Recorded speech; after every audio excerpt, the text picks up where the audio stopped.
terima kasih karena bersama dengan saya di Nazilin Unity Channel. Hari ini kita digemparkan dengan kejadian yang dahsyat di Indonesia. Ada seorang yang memberikan tanda tanya kepada saya. Beliau bertanya, adakah perkara itu boleh berlaku di Malaysia? Jawaban kepada persoalan itu sudah tentu jawabannya tidak. Saya ulang sekali lagi. Rusuhan yang berlaku di Indonesia tidak akan berlaku di Malaysia. Tapi syaratnya satu atau dua. Syarat yang pertama ialah kerajaan ini mesti terus dipimpin oleh kerajaan perpaduan. Syarat yang kedua ialah kerajaan ini mestilah mengutamakan perpaduan kaum, bangsa dan agama. Tanpa main sedikit pun sentimen yang boleh memecah belahkan rakyat. Itu syarat kepada apa yang kita tidak mahu berlaku di Malaysia, yaitu rusuhan yang berlaku di Indonesia. Saudara-saudara sekalian, hari ini saya akan ulas isu panas yang sedang berlaku di Indonesia. Rusuhan jalanan, demonstrasi besar-besaran, kekacauan sosial. Persoalan utama ialah, bolehkah perkara sama berlaku di Malaysia? Jawaban saya jelas, tidak. Dan dalam ulasan ini saya akan huraikan kenapa Malaysia berbeza, kenapa rakyat Malaysia lebih matang, dan yang paling penting, kerana kepimpinan Anwar Ibrahim serta kerajaan perpaduan. Sebelum kita teruskan ulasan ini, jangan lupa tinggalkan komen Anda dengan tanda pagar kami sayang Malaysia. Dan sebelum itu izinkan saya kongsikan dahulu ini terapi imun Transofector for Life. Berita baik untuk kita semua yang mahu sehat, yang mahu sembuh, yang mahu kekal sehat.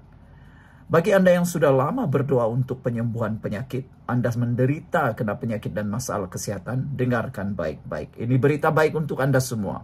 Terapi imun ini, Transofector for Life, meningkatkan daya imun badan kita sehingga 400%. Secara umum dan ringkasnya, apabila imun badan kita lemah, apabila imun badan kita jadi bodoh, apabila imun badan kita mengganas di dalam diri badan kita sendiri, kita tidak sembuh daripada semua jenis penyakit dan kita mungkin akan kena penyakit, lalu kita menderita. Tapi dengan terapi imun ini, Transofector ini akan mendidik imun badan kita menjadi bijaksana, kuat, dan juga bertindak tepat. Ianya memberikan ilmu kepada imun badan kita untuk bertindak melawan dalam tubuh badan kita, menghapuskan akar penyakit yang ada dalam tubuh badan kita. Terapi imun ini lulus KKM, diperakui oleh dokter-dokter di seluruh dunia dan juga halal. Dapatkannya sekarang melalui nombor telepon saya yang tertera. Ingat, jangan kau tangguh-tangguh lagi. Mungkin ini ialah jalan yang Tuhan buka untuk Anda lepas dari masalah kesehatan Anda. Baiklah saudara-saudara sekalian.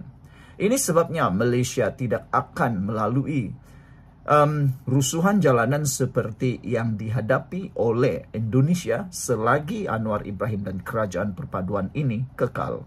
Pertama, karena perbezaan konteks politik. Indonesia kini berdepan tekanan politik dalaman yang agak berbeza. Isu perebutan kuasa, dasar baharu yang tidak diterima sebahagian rakyat. Malaysia pula sudah melalui proses kejutan politik besar sejak tahun 2018. Tumbangnya kerajaan 60 tahun, langkah Sheraton, pertukaran Perdana Menteri yang berlaku beberapa kali. Pengalaman getir ini menjadikan rakyat Malaysia lebih berhati-hati. Mereka tahu jalan rusuhan hanya merugikan negara. Sistem kita kini lebih stabil dengan kerajaan perpaduan yang ada sekarang, melibatkan majoriti besar parti politik utama. Jadi, tiada satu pihak dominan yang boleh mencetuskan krisis besar. Kedua, kerana berlakunya kehebatan kerajaan perpaduan. Siapa yang dapat menafikan kerajaan perpaduan yang dititahkan, diilhamkan oleh Kebawa Duli Yang Maha Mulia di Pertuan Agung ini ialah kerajaan yang terbaik buat masa ini. Tidak ada satupun yang dominan dalam politik Malaysia sekarang.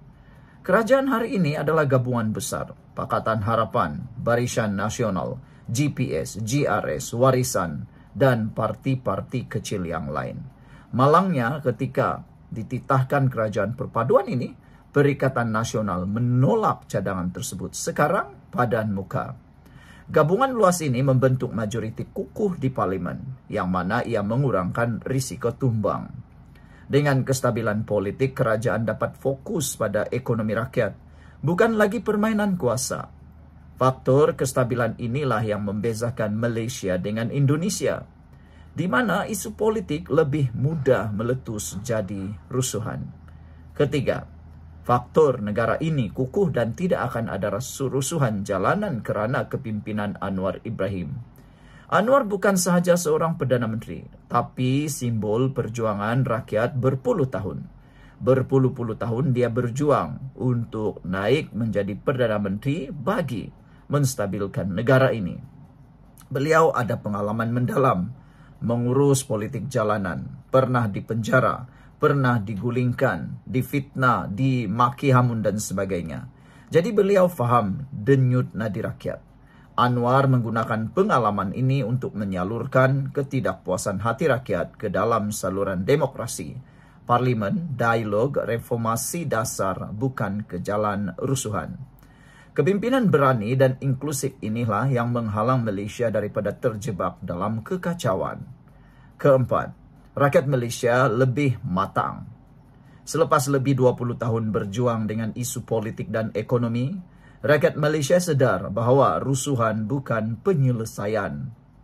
Media sosial kini jadi ruang meluahkan bantahan, bukan lagi jalanan. NGO, parti pembangkang, malah golongan muda lebih suka berdebat, berforum dan buat kempen digital daripada rusuhan yang boleh membahayakan diri. Contoh jelas, isu besar seperti 1MDB, GST, perubahan kerajaan, semuanya berlaku tanpa rusuhan berskala besar. Kelima, institusi keselamatan dan undang-undang. Saudara, kini Polis Diraja Malaysia dan Angkatan Tentera Malaysia ATM sangat disiplin, profesional dan tidak mudah diperalatkan oleh politik. Undang-undang kita cukup tegas terhadap sebarang cubaan rusuhan. Ini memberi keyakinan kepada rakyat bahawa kestabilan akan sentiasa dijaga. Jadi, jelaslah bahawa rusuhan seperti di Indonesia tidak akan berlaku di Malaysia. Faktor utama ialah kehebatan kerajaan perpaduan, kepimpinan Anwar Ibrahim yang berwibawa, kematangan rakyat Malaysia serta kekuatan institusi keselamatan kita. Malaysia kini berada di landasan stabil dan ini menjadikan kita lebih kuat, lebih bersatu. Jika anda setuju dengan ulasan saya yang hebat ini, jangan lupa tekan butang like, share dan komen dengan tanda pagar Kami Sayang Malaysia. Jangan lupa, kestabilan bukan sesuatu yang datang percuma. Kita semua perlu jaga, pertahankan dan sokong kepimpinan yang ada demi masa depan negara. Sekian dulu untuk kali ini. Jangan lupa tinggalkan komen anda, tekan butang subscribe. Bye-bye.